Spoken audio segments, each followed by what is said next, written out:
Leo hali ya hewa ni tofauti sana. Hapa Jumatano baridi ni kali sana.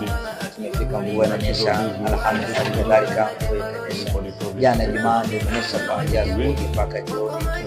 Lakini leo Jumamosi tumeamka, hali ya hewa ni tofauti sana, jua ni kali inawaka.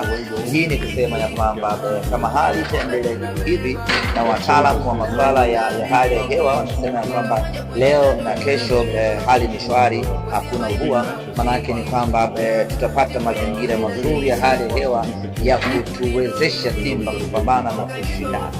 Na niseme tu kwamba hali ya hewa ikiwa hii, maana yake ni kwamba hii itakuwa ni hali ya hewa ya Dar es Salaam ambayo inatuwezesha Simba kuweza kujitawala kiwanjani.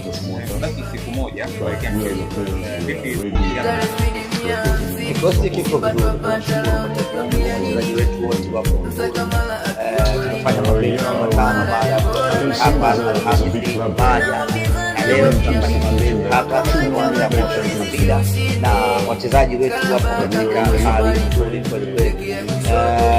Tunaendelea kuwa na wasiwasi wa kuondoka Shema la Mkondo, lakini wengine wote wamesalia bado wanao uhakika wa kuitumikia Simba katika mchezo.